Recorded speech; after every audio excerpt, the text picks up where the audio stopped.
sait qu'elle ne le rendra pas. Nous persistons, mais surtout nous résistons.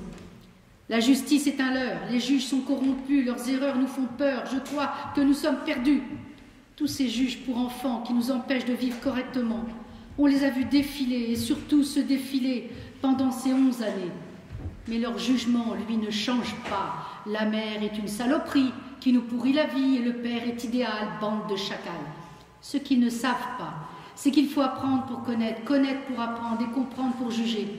Eux rendent des jugements biaisés, sans se soucier de qui on est, sans savoir la moitié de ce qu'on a enduré.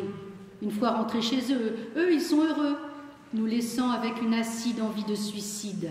En plus de ça, l'école en rajoute, en nous faisant étudier les principes de la justice dont je doute. Je voudrais prévenir Madame P, même si elle n'est pas présente, que la différence entre les cahiers et la réalité est flagrante. Cette professeure d'histoire-géographie, c'est la seule qui m'a comprise, la seule qui s'est souciée de ma vie. Elle a pris la peine de me parler, elle a pris la peine de m'écouter. Elle ne m'a pas arrêtée, elle ne m'a pas jugée. Et elle n'a pas dit que j'affabulais, comparée à tous ceux que j'ai rencontrés, qui ne m'ont même pas calculé, qui m'ont laissé crever, car elle, des conseils, elle m'a donné. De l'oseille, elle m'en a pas demandé. Cette prof m'a réellement aidée. Grâce à elle, j'ai pris conscience de la réalité. Cette réalité qui est que la justice est un leurre, les juges sont corrompus, leurs erreurs nous font peur, je crois que nous sommes perdus. À force de réfléchir sur mon avenir, j'ai pu me persuader que rien n'est encore désespéré. À éventuellement croire qu'un jour je pourrai retourner vivre chez ma madré. Non, chez ma remée. Mais pour l'instant, il faut résister, ne pas les écouter, nous juger et passer à côté. Car même si c'est eux qui dictent notre vie, ils ne pourront jamais dicter nos envies. Et je voudrais terminer pour dire qu'en fait, cette jeune fille et son frère ont eu la chance d'arriver quand même à voir un week-end tous les 15 jours avec leur maman. Et je pense que c'est ça qui les a sauvés. Ce contact avec un être qui les aimait, qui a pu les soutenir malgré ce qu'on les a obligés à vivre. Voilà, merci. Merci Sylvie. Bon, alors on reviendra faire un petit commentaire. Il y aura un...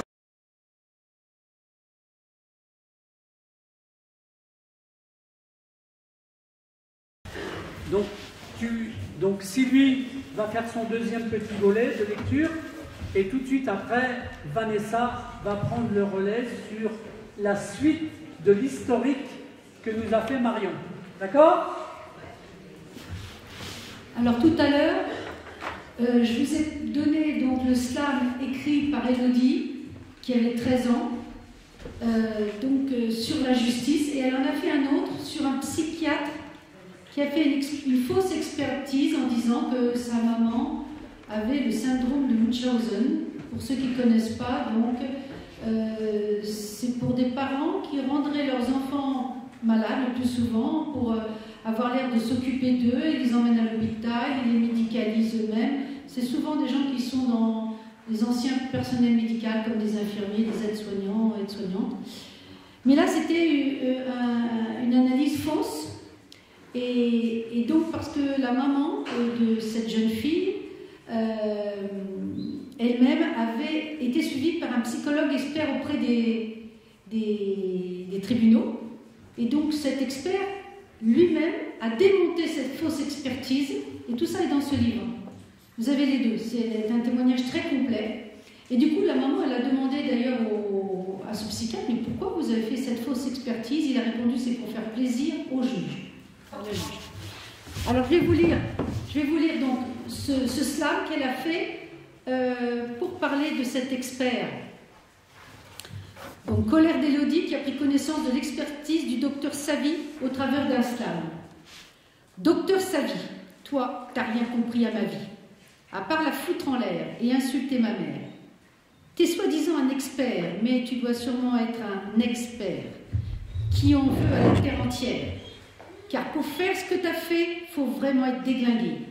Tu dis que je suis en conflit de loyauté, mais change de CD.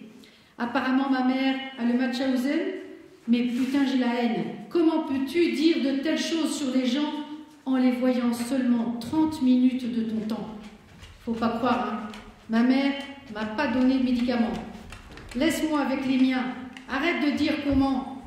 Parce qu'au bout d'un moment, ça devient lassant. Tu dis qu'il faudrait enlever l'autorité parentale de ma mère. En fait, t'es ni un expert, ni un expert. T'es rien qu'un pervers. Ouais, un père qui veut des billets verts. Comme mon pseudo-père. Ce que tu fais, c'est de la diffamation. Mais t'inquiète pas, on va pas en rester là. S'il le faut, nous demanderons à la nation qu'il faut que tu arrêtes ça. Ou simplement le Conseil de l'ordre qui vont te remettre la pendule à l'ordre. Ils ne vont pas que te conseiller d'arrêter ce que tu fais. Non, j'espère qu'ils vont te virer et que tu vas virer en enfer P, 3 petits points, d'expert. Elle avait 13 ans.